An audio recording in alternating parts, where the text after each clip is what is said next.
The fingers of a gymnast who used to do sports professionally and now she dances. And of course, all this time the girl has had some issues with her nails. I'm showing her other foot now, and here I'll demonstrate a slightly different treatment method and highlight a few things. So our second toe, which really has some surprises. As you can see, the nail wall is turned inward quite a lot. I'm showing this with a curette and I really want to straighten it out. This kind of twisting causes a constant, never-ending feeling of pressure. It's extremely uncomfortable, and of course, it needs to be addressed. What can an esthetician do in this situation if she doesn't have skills related to pathology? What should we do if a client needing only nail care requests an aesthetic pedicure? Of course, we need to remove this sticking out corner, because if the nail keeps growing and, for example, you treat and cover these nails, this corner will eventually just dig in. We don't want that, so we use nippers to carefully remove the corner without creating new spikes. In this case, we need the nippers. This is exactly to smooth it out as much as possible and make sure that as it grows out, it doesn't poke or dig in anywhere.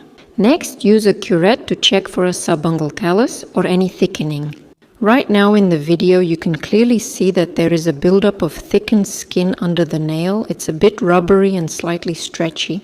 And I want to say right away that if you've seen in some videos where this skin is just pulled out with tweezers, like they yank it out and it looks so neat, you shouldn't do that. This skin needs to be carefully trimmed. I gently pull that part up, just very softly with the nippers, not closing them all the way to the line. I turn it out a little and check what I can actually trim. At this point, most of the work will be done using diamond bits. But first, I want to show you the situation on the big toe. Visually, there's no inflammation, everything looks even, but when I check with the curette, I notice improper trimming here too. There's a small piece here and the side is uneven and wavy, making it a potential risk. It's also obvious. Twisting of the nail plates also tells us that the person is most likely uncomfortable and constantly feels unpleasant, pressing, squeezing sensations. I'm checking for any unnecessary skin in the side sinuses. Of course it's there, and I'm planning which drill bits I'll use and what exactly I'll do here. I'm showing you the wall so you can see it all. We'll even it out, and the goal is to let it grow. The next side wall also clearly shows us that the nail is very curled and dirt accumulates under it, which definitely needs to be removed. And now let's see what's under the nails. Under the nails we have that very callus. You know what it looks like? It's like thickened skin. It's a little bit rubbery. As you can see, if you pull it, it's as if it's attached to something inside. You should never pull it out. It needs to be carefully filed down. The only thing you can do before you start filing is to slightly twist it with clippers, just so the drill will work a bit easier. We'll remove the free edge as much as possible, meaning the aesthetics of the free edge are about the last priority here. Because first and foremost, we need to get these nails to a state where they don't hurt. Next, I use a special talc powder for feet. This ensures my drill bits work smoothly, don't get clogged, and I avoid issues when starting. I often have to change the drill bit right away because the moist skin on feet makes this necessary. In this case, the girl has very moist skin, and that's one of the reasons for the condition of her nails. So we're going to use a drill bit, and I've chosen one that's not too rounded. I have a blue band, though the girl's skin is very delicate, and a yellow or red drill bit would have sufficed. When working specifically around the nail calluses, I use a coarser abrasive, in this case blue, because I need the abrasive to really grip. And specifically, it would turn out and throw this callus to the side, that is, from under the nail, away from the nail fold. I think this is clearly visible now in the video, because the main goal is to make sure it doesn't remain jagged or in layers, but to remove it from there as neatly as possible.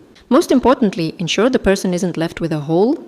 That means you shouldn't saw or rub it away. Rubbing here is absolutely not allowed, and sawing or rubbing is strictly forbidden because the ridges are already on the edge and we definitely don't need any extra trauma here.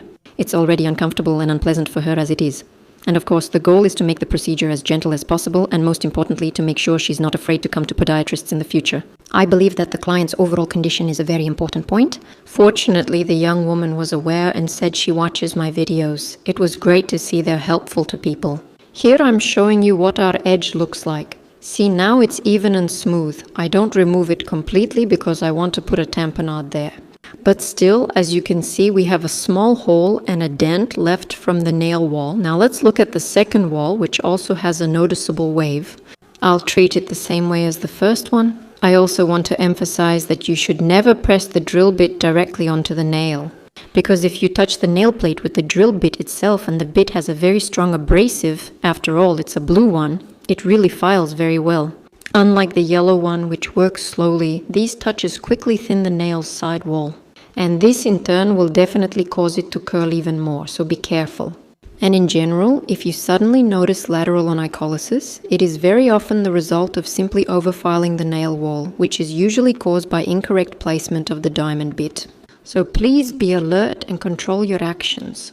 And most importantly, if this happens to you, don't beat yourself up over it. Just learn from it and make sure to correct your mistakes next time. If the wall is curling, we do a tamponade. I'll show you how soon, but first I'll treat the second finger. Here we've already trimmed the wall, and using a diamond bit, I'm treating the area by pulling the side fold back strongly with my thumb so that I don't touch the nail plate with the bit, but only work with the skin. I'll be working on both sides using forward and reverse. As usual, I clean until I'm satisfied with the result.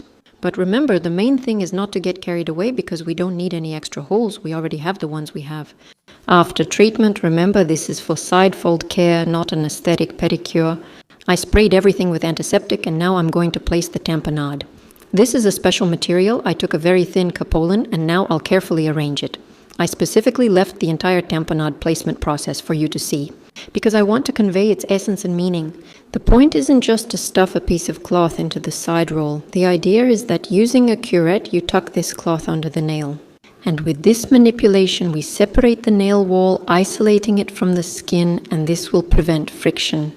This is a kind of very first aid for the client if you don't know how to apply correction systems, if you need to treat the client and the situation is simple. SOS is excellent, and I suggest learning basic self-tamponade for anyone watching this. For this, you just need capolin. Type this word into marketplaces and you'll find it, or even if you suddenly don't have it on hand. Honestly, I've sometimes used just a regular wet wipe when traveling. I would dry it out a little and then cut off a piece of it. A professional product is convenient due to its proper packaging and portion size, making it a small, neat roll. I recommend anyone with curling nail pores or plates use a curette. Because placing a tamponade is simply an instant solution to a very acute situation, and it really is possible to do it. You just need a little bit of skill. For this, I plan to place the tamponade not only on the big toes, but I'll even do it on the second toe as well. For the little one here, of course, the piece itself will be really tiny, but that doesn't mean you can't put the tamponade there. You just need skill, endurance, and practice, basic experience, and it will work out. I do this on both sides too. And then we'll apply special drops so she doesn't get any inflammation just in case I touched her somewhere. Prevention and being extra careful are everything for us. I have these drops with propolis extract. They're from Domix. They soothe and protect the skin and also make it easier to apply correction systems. Today we're not using the correction system and we'll keep the girl as our course model. I'm showing you these drops, which are also a good way to quickly solve the problem, especially if the pads are already red and you're feeling a lot of discomfort. I either apply drops directly to the tamponade or put a drop on first, then place the tamponade over it. But basically, changing the order doesn't affect the result. The tamponade and the product will work together either way.